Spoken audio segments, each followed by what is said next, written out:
Il progetto nasce per cercare di stimolare ospiti con un decadimento cognitivo moderato grave. L'animale, il cane soprattutto, riesce a utilizzare un canale diverso rispetto a quello delle stimolazioni cognitive tradizionali, diciamo. Utilizza l'emotività, una stimolazione sensoriale molto importante, e quindi questo ci ha permesso di coinvolgere ospiti con un livello di decadimento cognitivo piuttosto grave, che fanno fatica ad essere stimolati dalle stimolazioni per l'appunto più tradizionali. Nel corso degli incontri si è notato un grande cambiamento negli ospiti, anche in quelli appunto con un livello di decadimento più importante. Nel corso degli incontri abbiamo notato una maggiore fluidità nel rapporto con l'animale, una maggiore tolleranza allo stare con il cane, anche una migliore ripercussione nei momenti dopo, cosa molto importante che ci è stato riportato pure da alcuni familiari,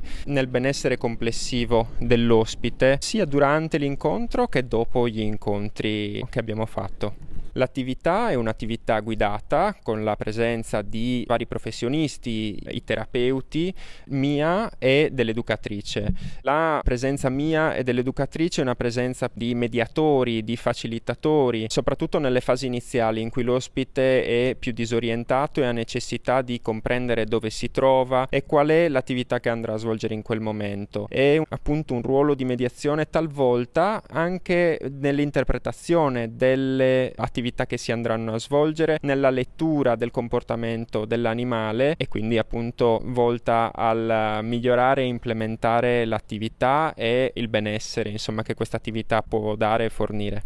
Un aspetto positivo che abbiamo potuto osservare e monitorare nel corso degli incontri, anche tramite dei report che compiliamo dopo ogni incontro, è stato l'evoluzione del rapporto e del benessere che gli ospiti esperiscono durante gli incontri e dopo gli incontri, quindi appunto un sorriso, una carezza in più, uno sguardo che riesce a focalizzarsi con maggiore attenzione, o anche un disturbo del comportamento meno presente rispetto a quello che non sarebbe al di fuori di un'attività così strutturata e così stimolante.